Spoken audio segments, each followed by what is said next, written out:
जे कोखिया के लाल बहो जियल कैले मोहाल बहो। जे कोखिया के लाल बहो जियल कैले मोहाल बहो।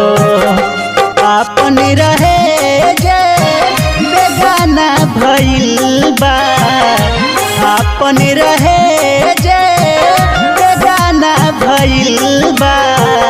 मतलब के साथी जमाना भइल बा, मतलब के साथी जमाना भइल बा।